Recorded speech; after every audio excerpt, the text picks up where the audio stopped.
Hello, friends. Welcome back to the Authors Allies podcast, where we talk about books, business, and building a writing life that actually works for you, not against you.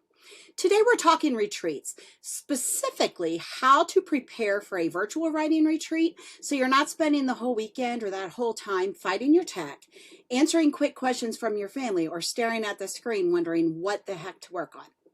If you are a busy indie author, you can't afford to waste a retreat on chaos and decision fatigue. You need to show up knowing what you're working on, why it matters, and how you want to feel when it's over. In this episode, I'm walking you through 10 simple prep steps you can do before the retreat starts so you can log in feeling calm, clear, and ready to write. Grab your notebook, pull out your coffee, and let's get you set up for a retreat that actually moves your book and business forward, not just fills up your time. Let's dive in. If you're a working author, you can't afford to waste a virtual retreat on tech glitches, family interruptions, and decision fatigue. Today, I'm going to walk you through a checklist to help you show up prepared, calm, and ready to write. I'm Rebecca Pachorik, the host of the Authors Allies podcast. So the first thing that we want to do when we are planning to attend either an in-person or a virtual retreat is we want to clarify the outcome you are looking to achieve. If you can pick one clear outcome, that's going to really help you to keep yourself from dabbling in everything else, squirreling around, and finishing nothing. So pick one goal. Whether it's your word count, revising a specific section, outlining your book, or even just planning your next 90 days of social media. Define that so that you know exactly what you're working on when you get into the retreat. Okay, so after that, you're going to choose your projects and your scenes. Pick the exact project you're working on. For instance, if you are working on book 2 in your series and you want to make a simple scene or task list, gather that together, research your outlines, do whatever you need to do, pull all the pieces together for that and put it in your Notion, your Google Drive, your notebook, wherever it is that you keep that information together. So again, if you're working on a specific project and scene, make sure that you get that all together so it is ready and you don't have to be scrambling for that information when you sit down to actually attend the retreat. Step 3 in this process in prep work is check your tech and your tools. Virtual retreats are going to live and die by the tech. So I want you to go in before, like maybe even the day before, confirm all the links, check out what video platform it is, see if there's a community space, whether it's on Slack, Facebook, Discord, check your login info and all of the time zone stuff. Do a quick test on your camera, your mic, your headphones, your internet, anything you're going to need for you to be a part of this retreat, right? And then open or install everything in advance. When you are sitting down to do the retreat, don't just do it at, 1 minute until. Set it up beforehand so you can get everything ready and get it set and for a successful time, right? Create a retreat desktop folder. This is kind of a fun one because this way, if you have it all set up already on your desktop, you have it ready to go and all you need to do is 2 clicks away. There you go. Boom, you're ready to roll. Speaking of your desktop, let's make sure for tip number 4 that you are also designing your physical space. You want to pick a spot where you can close the door if you can, bedroom, even walk-in closet or the bathroom if you have to. Make sure you have a decent chair, some good lighting, and a flat surface for your laptop and your notebook. A lot of times I'll see people use this tiny little desk space and they have no place to write, no elbow room. Make sure that it's all set up and ready to go. Pre-staging. Get your water, your snacks, your coffee, have everything all ready, refilled, set, ready to go. Put a do not disturb sign on the door or on your chair so that people won't bother you. Which brings us to number 5. Communicate these boundaries with the people that are at home with you that day. If they know how important this retreat is to you and the times that you are planning to be doing this, they are going to be much more likely to honor this time for you. So clarify what counts as an emergency or what can wait until the break. Make sure you've got childcare, all the things. Have symbols so they know not to interrupt you. Again, if you communicate these boundaries, they're much more likely to honor your time. plan your time around the retreat schedule. So even with a host scheduling and doing the event, make sure that you block your calendar for all of the retreat sessions and give yourself a little bit of a buffer, both before and after.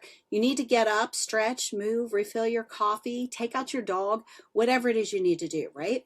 So if it is a retreat that has various sessions, also make sure you take a look at the schedule ahead of time to make sure you know which ones are absolutely mandatory to you and which ones are optional.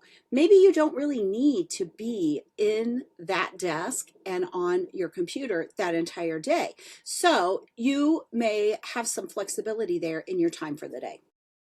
The seventh tip that I have for you when it comes to the retreats, I want you to really set realistic energy goals.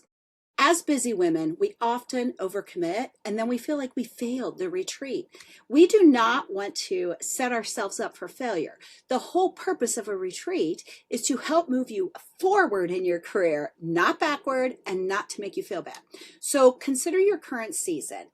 How are you feeling health-wise? How is your sleep? How is your deadline looking for things? What kind of caregiving load do you have right now, right? So look at all of those things before you go setting those goals. And when you are setting that goal, like we talked about at the beginning, make sure it's realistic. Is it a realistic word count? Maybe a page count would look better for you. Or maybe you can commit to something like, I'm just going to go to 3 of these sessions and not even choose the specific outcome. Okay. I want you to make sure that these energy goals are honoring your personal boundaries, honoring your personal space in your life right now, today, not where you want to be, not where you were 2 years ago. Honor where you are today and set everything, your goals around that. Okay. All right. Number 8. This is going to sound a little woo, but I think it's really important that you do this. Small rituals that you do when you're writing pretty much tell your brain that it is time to write. So if you are a person who has to have your coffee, or you have to have your water, or maybe there's a certain playlist you listen to, whatever it is, get it ready, right? Some people like to light a candle, have a little pre-session ritual. What kind of focus methods do you use? Maybe use sprints. Maybe the Pomodoro method works for you. Maybe 50-minute deep focus blocks work. Look at the ways that you like to work and incorporate those into the schedule for the retreat. And make sure that you choose a way you're going to handle any distractions. So if you have these crazy thoughts that pop up during the retreat or whatever, have a handy notebook ready. Yes, I was just looking at my notebook if you're watching the video. Have a notebook ready so you can jot down notes and kind of make a parking list of things to capture for later. Okay. And along with these rituals, it's important to prepare your actual mindset. Virtual retreats can trigger a lot of comparison and perfectionism, especially for indie authors. We are really bad at comparing ourselves against big name authors who have lots of money, lots of people to help them, right? And so I want to make sure that you can write your own short intention statement. This weekend, I'm here to make progress, not perfection. Okay, choose an affirmation, choose a mantra, something that helps you stay in the mindset that you need in order to, again, move the needle ahead, not backward. Give yourself permission to say no also. You don't have to attend every social or chat session if deep work is your goal.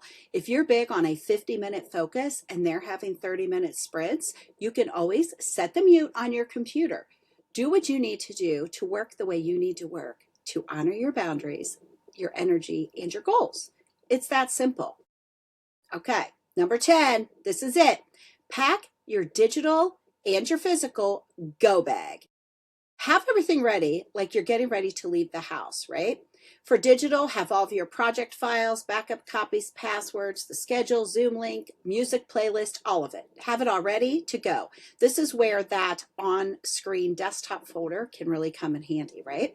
For physical stuff, have your notebook, have your pens, have your sticky notes, highlighters, outline, water bottles, snacks. Remember, all of it. Have it all ready, right?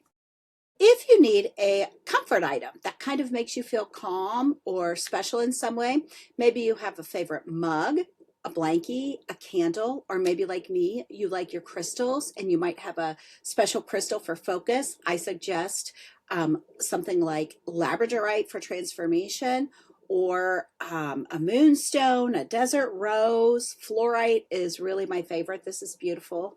If you're on video, you can see that it's like a purplish color. Crystals are just something that's kind of fun and pretty for me, and it really helps me to focus and keep my attention where it needs to go. Okay, we've gone through a lot of things here. I'm going to put a link in the show notes for you to be able to request a digital copy of a checklist that I've put together for you just in a little Google Doc so that you can have it if you like. But you can either screenshot the video if that helps you, if you're watching on video and you can see the text captions, that might be helpful. You can request the printout of this, and of course you can always save this and come back and listen again. If this has helped you, please share with a friend, hit reply or comment. Tell me what the primary goal is for you for your next retreat and let me know. Also, just so you know, I have one of the members in the Authors Allies Roundtable, Arden Coots, who leads retreats on a quarterly basis. I'm going to drop their information as well. I'm speaking at a retreat on Sunday of this week. If you're listening right now, it is currently that date is going to be December the 14th, 2025. If you've already missed it, check out the link in the show notes for their calendar so you don't miss the next one, and we will have some fun writing together. All right, friends, that's your virtual writing retreat prep checklist in real life and author tested. We talked about getting clear on your outcome, choosing your project before the retreat starts, prepping your tech and tools, protecting your time and energy, and creating little rituals that tell your brain it's time to write now. So if this episode was helpful, make sure you screenshot some of your favorite tips and feel free to share it in your stories or your author group. And don't forget to tag me so I can cheer you on. As always, thank you for spending part of your day with me and for doing the work to keep showing up for your words and your story. That's all for this episode of Authors Allies. We hope you enjoyed our exploration of the literary world. Be sure to stay tuned for our next episode where we'll have more fascinating interviews, book reviews, and marketing tips. Don't forget to subscribe to our podcast on your favorite platform. Leave us a review and share us with a friend. To get your free copy of our ebook, 10 Steps to Your Ultimate Book Marketing Plan, be sure to head over to our show notes. Until next time, happy reading and writing.